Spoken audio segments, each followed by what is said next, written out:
I suppose the problem I find with God, or the God of theists, is they say too much about him.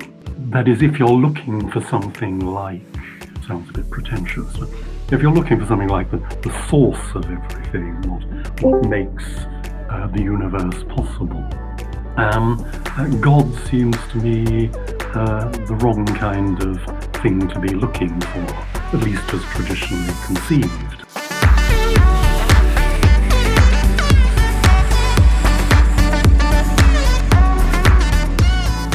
Yeah, sure. Well, first, thanks very much for inviting me onto this session. I'll be interested to see what sort of things you ask me. Anyway, yeah, my name's David Cooper. I retired from teaching philosophy about 8 years ago, but having for about 20 years been a Professor of Philosophy at Durham University. I taught previously at Oxford, University of London, also in the States, University of Miami. I've been a visiting professor at several places in the world, several different continents. And since retirement, I've enjoyed just being able to have more time to read, think, and do quite a lot of writing. Oh, okay, wonderful. And oh no, that's totally fine.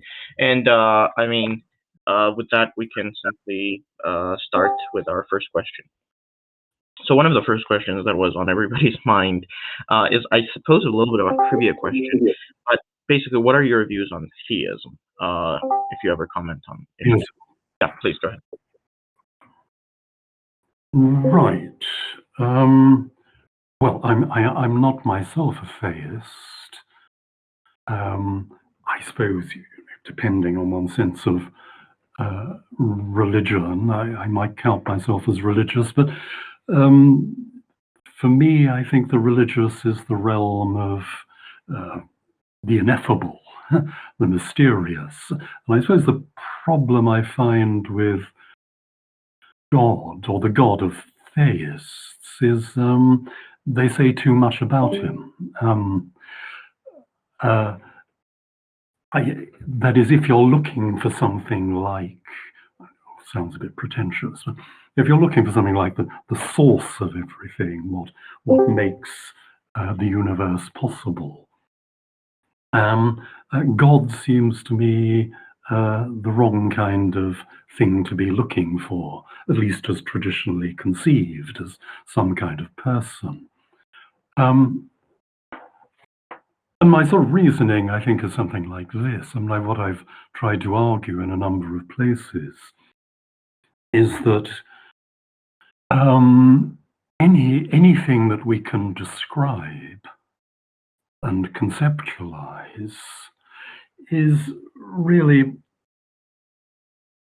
to an extent, a function of our own interests, our own practices, ambitions, prejudices, and so on. So that nothing we can describe could count as, if you like, reality as such. It's always going to be reflective of human interests and attitudes and so on.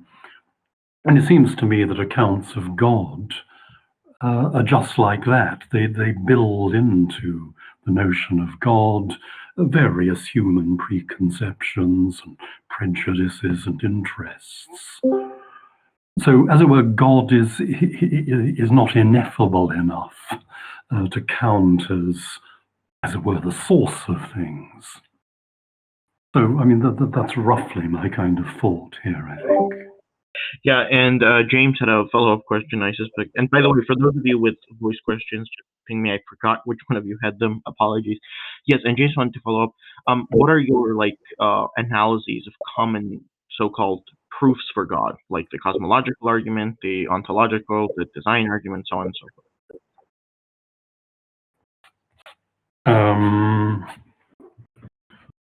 I don't think I've got anything very deep to say about this. I mean, it seems to me, for a start, I mean, this is a very familiar point, of course, that those kind of arguments, even if they were adequate to establish the existence of something. The something in question doesn't seem to me, as Pascal would have put it, the God of Abraham, Isaac, and so on. That is, it's not clear that the entity in question is anything that could call for, amongst other things, sort of worship, devotion, love, and so on. So, to establish that there must be a first cause is not, as such, to tell you anything about what that cause is, it seems to me. And I mean, hence, it's unclear to me that the first cause would be God, in the sense that most people think of God as something calling for worship, devotion, piety, and the like. Okay, so we have a couple of questions from Raskolnikov and Hedred. Whenever you guys are ready. Yeah. So a couple of follow-ups that I guess this will sound more like a trivia question, but our community was interested. Views on the mind, basically. Are you a physicalist, non-physicalist, and if so, which brand do you subscribe to?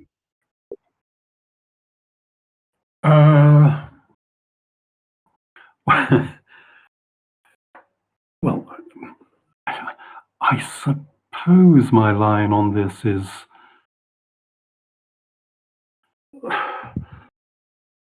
that I think those questions presuppose attitudes or general views which I probably don't share.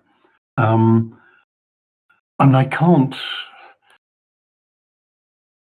I mean, to ask whether you're a physicalist or not, vis-a-vis the mind, presupposes, I take it, a commitment to the existence of material, physical entities.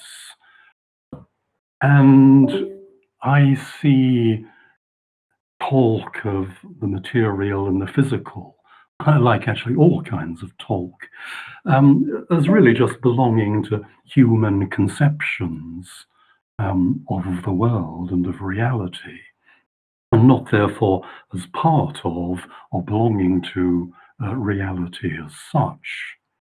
So I don't start from the sort of premise that I think some of those questions do start from, that, oh, well, there's the physical world laid out, it's there quite independently of us.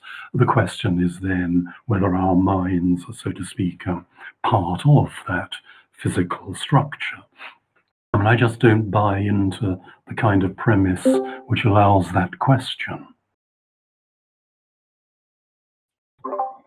I see. That's a very comprehensive answer, I think. Yeah. So who was it again? Hedred, Louis, or Raskolnikov? You have to ping me. I can't remember which one of you want to get on my. But yeah. Let's continue. Yes. Hedred had a question. I suppose if it's a text question, or do you want to get on microphone? So the question is, how much has the progress in science in the last 20 years influenced philosophy at all, in your opinion? In the last 20 years, did you say? Yes. Well, I mean, clearly the progress of science has influenced the way philosophy is done enormously. I mean, to the extent of many philosophers, let's call them naturalists, wanting to say, look, I mean, the test of any decent philosophical account of anything is whether it's compatible with modern scientific wisdom. And you can't, the influence of science on philosophical approaches can't be much greater than that. I mean, I remember, it must have been 20 years ago, I had some visiting professorship in the States, and I was giving a sort of seminar, staff seminar, on issues of metaphysics. And this guy came up to me at the end of the first session and said, well, that was interesting, Professor Cooper, but I won't be coming again. Because you see, I'm a naturalist. I have this program. I'm only interested in the degree to which any philosophical account of anything can be integrated into a physicalist, scientific account of the world. So he wasn't, even interested in anything which was outside of those parameters. It seemed to me here was a person who was very much and excessively in the grip of sort of scientific commitments. I see. Wait, who was that? I had to follow up. Yeah, Dave wanted to. Dave wanted to follow up on that and say, what are some of the criticisms of modern naturalist views that you share? Are there any, if any?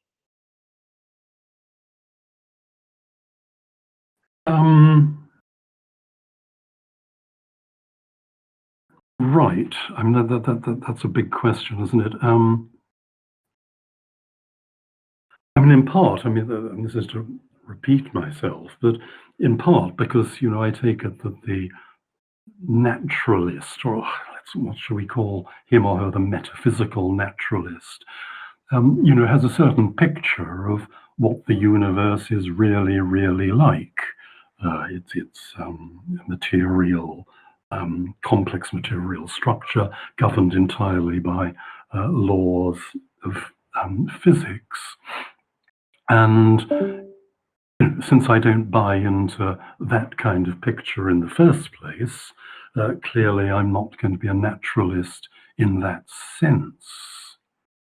I suppose there's a more modest kind of naturalism. I mean, we might call it empirical naturalism, where whenever you're confronted with philosophical issues, they might be ones in ethics, for example, you do your best to appeal to refined empirical knowledge of the kind furnished by the various sciences.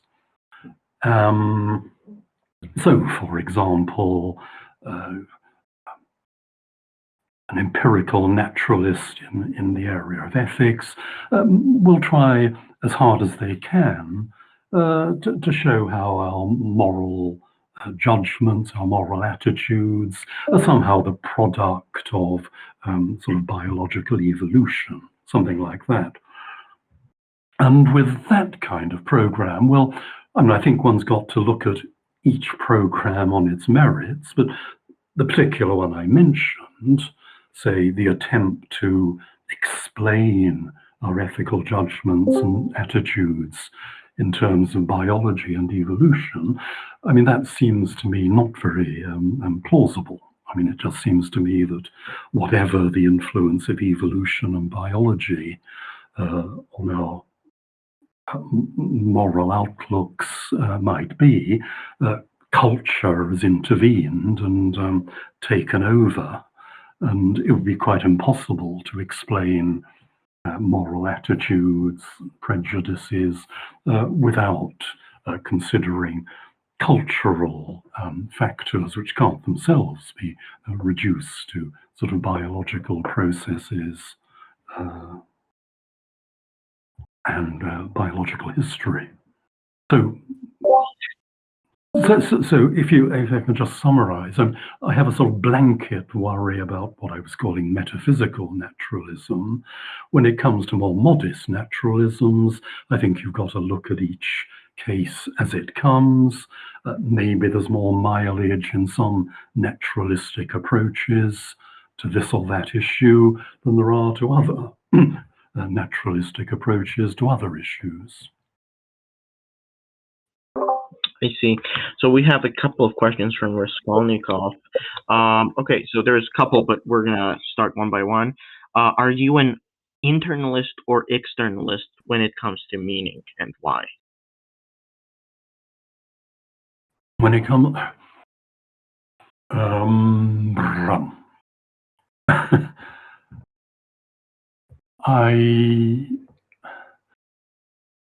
again, I suspect this is I think is one of those questions where I probably don't share premises which allow the question as it's usually formulated.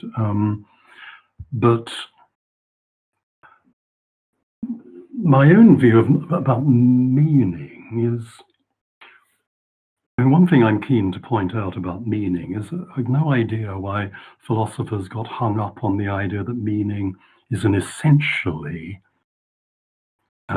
linguistic issue, that to ask questions about meaning is to ask about the relationship between words and sentences and the world or the mind or whatever. And this seems to me a very strange kind of stipulation, since the notion of meaning spreads much, much more widely. It seems to me that actually everything can, in context, be spoken of as having meaning, but certainly, obviously, gestures, paintings, actions, rituals, so on and so on and so on. And I do think that when one takes that point on board, the temptation to ask questions like, well, is meaning really a function of mental states which are present when people speak and understand, or is it a matter of relationships to objects, states of affairs? I think the temptation to formulate the question about meaning in those terms, dissipates. I mean, those kind of questions sound to me rather silly, for example, if they were applied to something like the meaning of religious rituals or the meaning of various gestures in different cultures. So I think there's something rather liberating, if we're going to think about meaning, to get away from the idea that it's essentially a matter of the relation of words or sentences to something else, to mental states or states of the world or whatever it happens to be. Okay, wonderful. That's a really good answer. And a couple of others from the same person who wants to know, what do you mean when you say that the underlying nature of reality is ineffable? What does that mean? Thank you. Well, I think there are two claims built into that remark. The first claim is that there is a way that reality is, independently of how we conceive of it and describe it. And the second part of the claim is that anything that we can describe or conceptualize can't count as what's real independently of us. The argument being, for what it's worth, that any description or conceptualization of ours, of anything, is always shot through with what Nietzsche would have called the all too human. That is, shot through with our particular interests, prejudices, ambitions, needs, and so on. And the idea of a description of how things are that is entirely free from the all too human, from our interests and so on, that seems to me a chimera. Hence, if there is, as the first part of the claim claimed, a reality as such, then it must be ineffable. That is, it can't be something we can conceptualize or describe, because if it was something we could conceptualize or describe, then it would be part of, as it were, the all too human world. A couple of other questions, Dr. Cooper, that are coming about, this time the philosophy of language. And this question is actually coming from me. There have been a lot of challenges from those who hold two-dimensional views on reference. do you have anything that you, for example, to say or address the views on the philosophy of language in general? I'm a bit rusty on this. Could you remind me what two-dimensional reference is? Yes, a Freudian view reference. Sorry. Hello? Yeah, sorry, yeah. Yes, Freudian views of reference. The views that have been posited by Gottlob Frege in Sense and Reference, where he distinguishes between sense and reference. And this is in opposition to the more, I guess, historical Millian view on reference. So do you have any thoughts on the controversy, or? I'm sorry to sound so dumb, but I really don't think I do have any thoughts. It's a long time since I've thought about those sort of questions. As I say, to go back to something earlier I said, I don't myself think that you could give an account of meaning in terms of reference. Because this isn't to say that I think in some contexts, if you ask what somebody meant, what a certain phrase somebody used meant, the answer could be what it was that the person was referring to. But of course, that's just one particular kind of context in which we ask questions about meaning. In other cases, I think the idea of telling you what was being referred to wouldn't be appropriate at all. I'm rather Wittgensteinian on this sort of thing. Wittgenstein is constantly telling you, look, when you ask about meaning, look at the context in which you're asking the question. What sort of meaning are you talking about?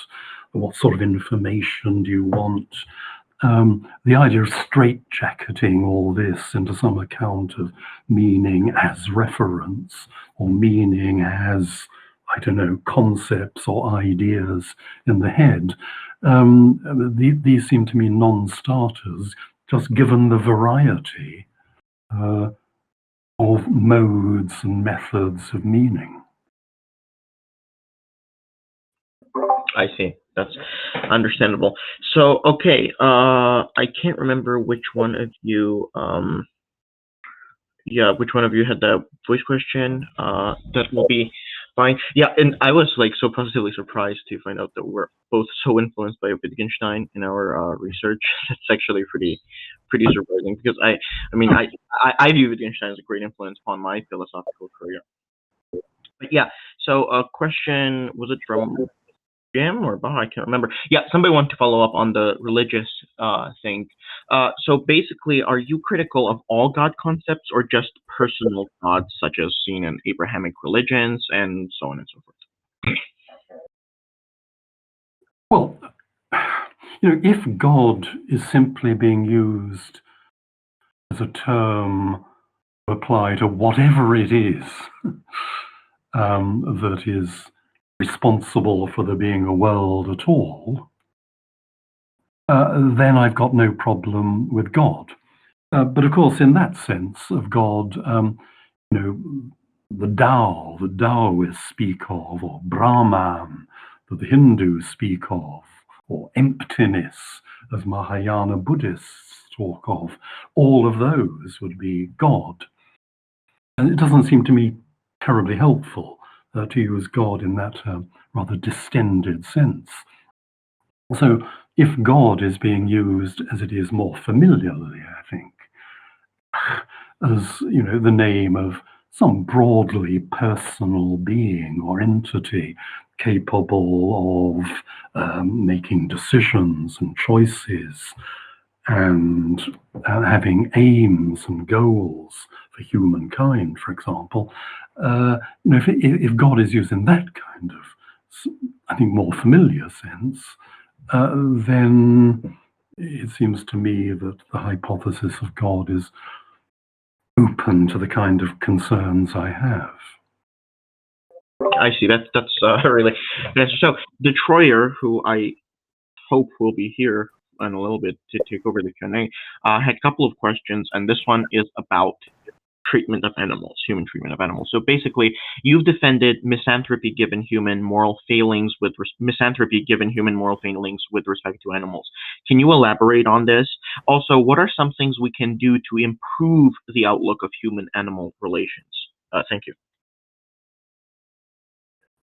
Right, yes, there's big questions again. I'm okay. In this little book I wrote, Animals and Misanthropy,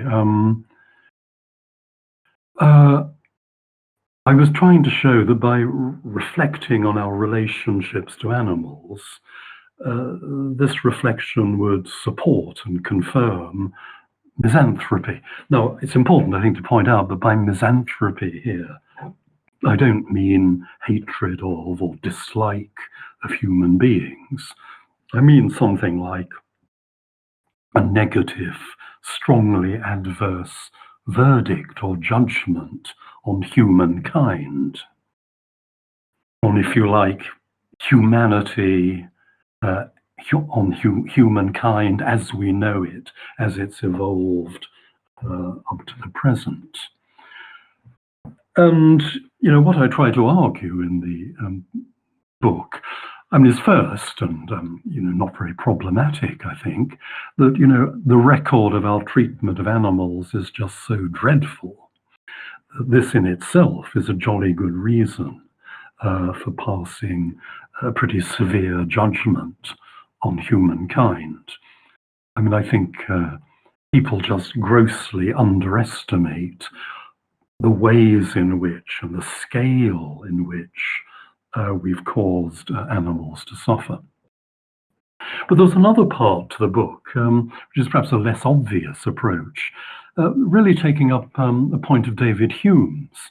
David Hume said, if you're going to make some general judgment on humankind, as opposed to particular human beings, you've got to have something to compare humankind with.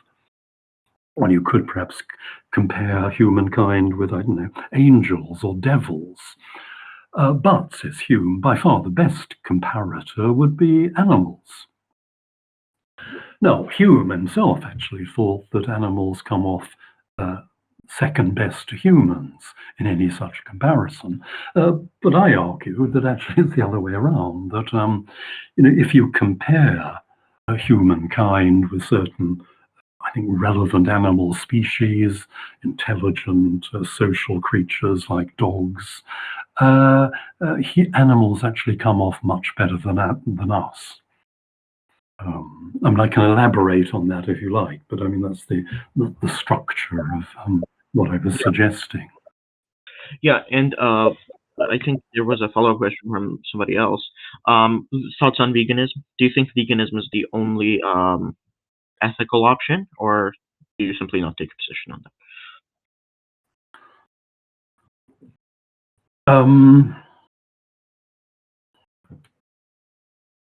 Yeah. Veganism, or perhaps any particular practice, I think doesn't immediately follow from my claim that our ways of treating animals these days is just appalling. I think it's a very complex issue. More complex than people sometimes realize. For example, what about eating roadkill? Which actually quite a lot of people do. And they only eat roadkill. Now, clearly this doesn't involve any kind of causing of suffering to the animal. It's already dead. You haven't killed it. It's nothing to do with you. But nevertheless, you're eating meat. So you're not a vegan. You're not a vegetarian. So it's not obvious that in order to try and minimize your doleful impact on the animal world, you have to be a vegan. Nevertheless, I'm a vegan, and it seems to me perhaps the cleanest and neatest sort of way of trying to live in a sort of decent relationship to animals. I mean, to go back to the roadkill example, okay, you're not harming an animal, it's dead already, but, you know, if you feel a certain affinity to animals, as I do, I think, do you really want to find yourself eating them, even if it was some crazy driver who ran the badger or the raccoon over?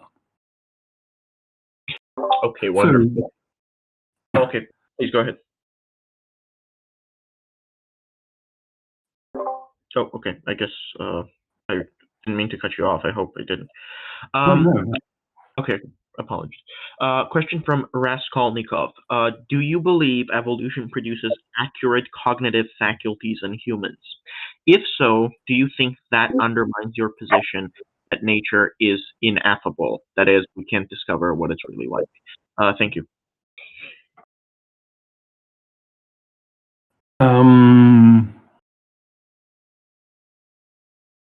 Yeah, and that's a difficult one. Okay, it was Quine, wasn't it, who said at some point that if we'd got how the world is wrong, we'd have died out a long time ago. That it's only creatures who've, broadly speaking, got how the world is right, who'll survive and prosper.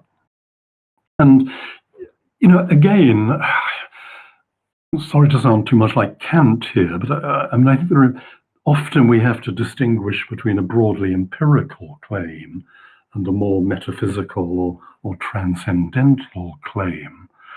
At the more metaphysical or transcendental level, I don't think that consciousness and experience can be explained in terms of evolution at all, because any account of the world, including its evolution, is itself going to presuppose ways, perspectives, and ways of viewing things.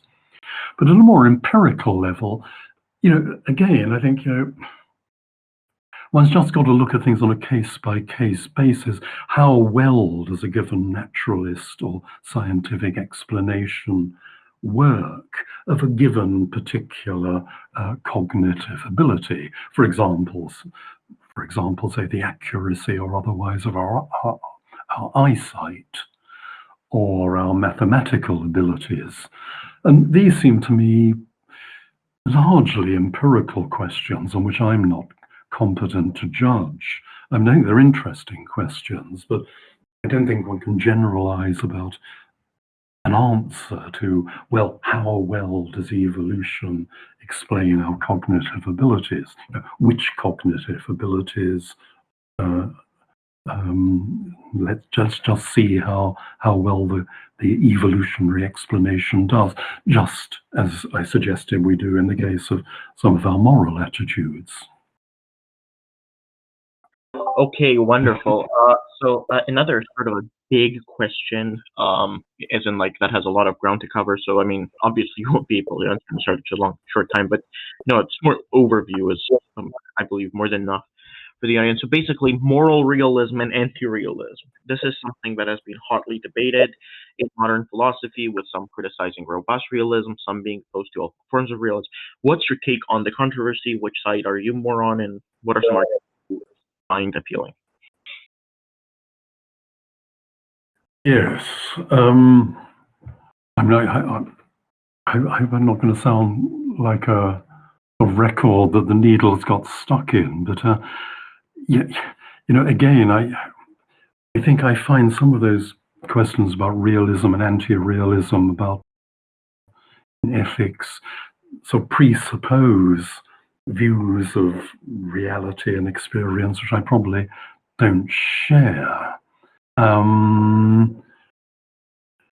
So, for example, if the realist is saying, well, look, amongst the objective properties of reality are certain moral properties, moral entities, then that's not a view I could buy into.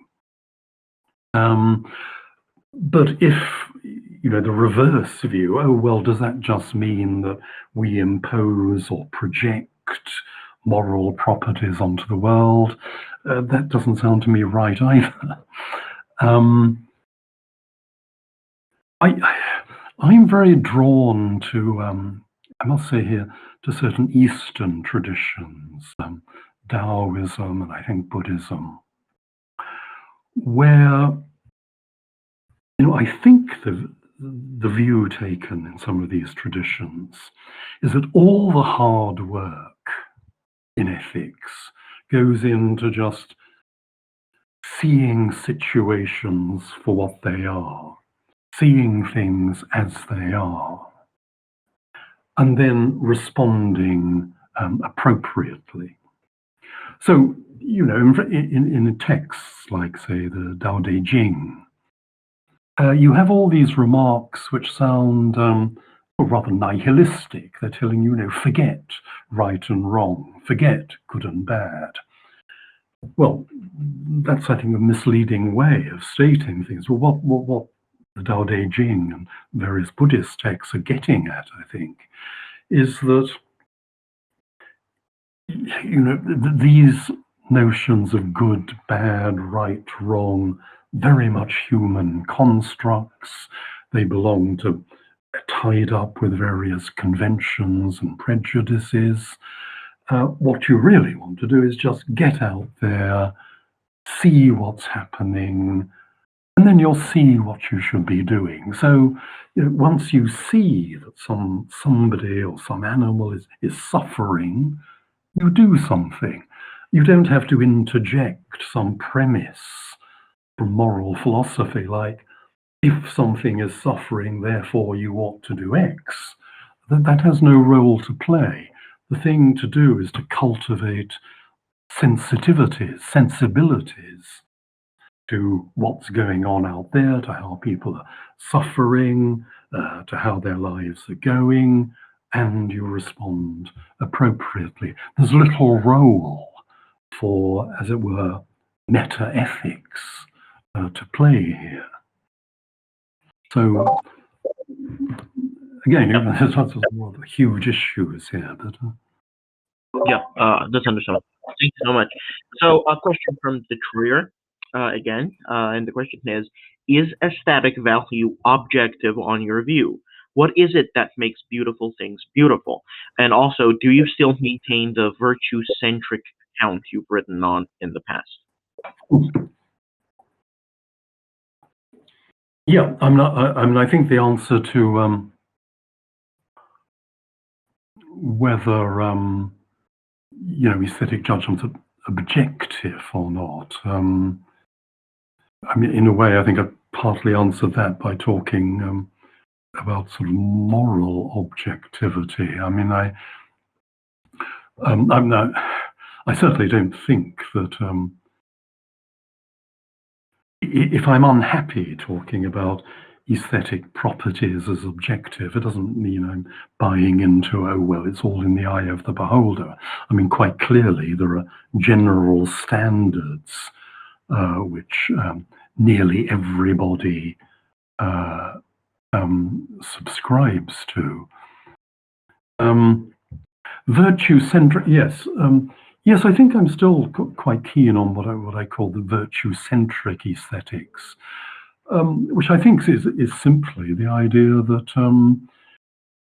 our aesthetic judgments and attitudes very much reflect or register moral evaluations. A very clear statement of this comes, strangely enough, actually in Kant, who's often thought of as trying to separate the aesthetic from the ethics. But in one section of the Critique of Judgment, he argues that when we judge, for example, the beauty, ugliness, or whatever of a human being, this is always in relation to the moral aspects of the person that we discern, so that it makes somebody ugly if we, for example, see cruelty in the person's face. it makes a face more beautiful if we see compassion and piety in it.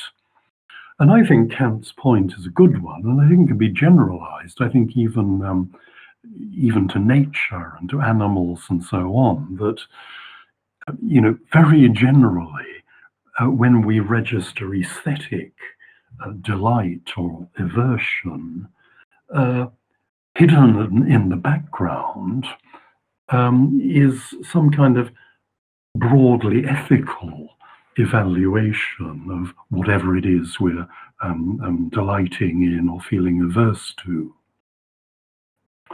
Yeah, so I quite like that idea.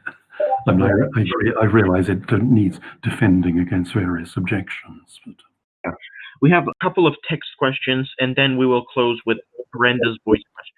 Okay. So, again, from Detroyer. You've also argued that I think part of what makes human life meaningful lies in the mysterious, quote, beyond the human realm. How do we know that that reality, inaccessible to us on your view, has whatever properties are required to give human life meaning? Right. Again, I have a certain debt here, I think, to various East Asian traditions. I'm thinking, for example, a very clear-cut example of the kind of thing I'm suggesting. I think you find in Taoism, where, for Lao Tzu and Zhuangzi, the meaningful life, or the life human beings should live, is the one that's in accordance with, in harmony with the Tao. Now, if you ask them what the Tao is, you get as bad an answer or as small an answer as I give, namely, well, you can say virtually nothing about it. But I do think that the mere fact that there's a Tao, or the ineffable, or whatever you want to call it, in itself, the recognition of this in itself has implications for how one should live one's life. For example, I think for a start, it requires of us human beings a very considerable humility. Because if reality is something that we actually can't spell out, which is beyond our abilities and capacities to articulate, then we should be a jolly sight more humble and modest about our capacities than we are. And I think there are... Sorry? No, I thought you were... I apologize. Please go ahead. And so, I've tried to argue in one or two places that there are various aspects of what seem to me a sort of good life, if you like, a meaningful life, a properly human life, which are implied by the mere recognition that the ultimate source of things, the ultimate source of experience in the world, is something that we can't articulate or identify. It seems to me there are all kinds of hubris that infect our lives, certainties we lay claim to, which we shouldn't be laying claim to. And this could make an important difference to the way we live. So, in the case of somebody like Zhuangzi, the Taoist, it implies something like a rather quietistic, as it were, laid back kind of life in which you don't try to impose your prejudices and presuppositions upon others. That's really... That's the idea. So, I'm sorry, if I can just go back to the original question. You don't necessarily have to know much about the ineffable in order for a recognition of the ineffable to have implications for how you should live. I mean, I think one little book I wrote was, I think the title was Senses of Mystery. To live one's life with a sense of mystery is to live differently from lots of other people, and arguably perhaps to live in a rather better way than lots of people do. Yeah. Okay. Okay. Yeah. So we'll wrap up. We have 2 more questions, and that will be all. So again, from Detroiter, what is your view on the vision of philosophy? What is philosophy primarily aimed at? Sorry, what is? Yeah, your view on the vision of philosophy. What is it that philosophy is primarily aimed at? Right. I suppose, very crudely put, it's to help us to live. This doesn't mean that, the only articles or books people should write should be on the meaning of life or how you should live. I think there are all kinds of metaphysical questions and epistemological questions which can be very relevant to that general ambition. One very big difference, I think, between contemporary philosophy, and by contemporary I mean, let's say, philosophy over the last 100 years, and earlier philosophy, is that I think many, many modern philosophers have just lost the connection between the issues they're looking at, issues perhaps in logic or epistemology, and issues about life. Whereas ancient philosophers, earlier philosophers, never lost that kind of connection. I mean, the reason Plato, for example, discusses what might seem to be abstruse metaphysical questions about forms is because he thinks that it's only through recognizing and being acquainted with forms that anyone can live a proper, pious life. Well, that's been lost, hasn't it?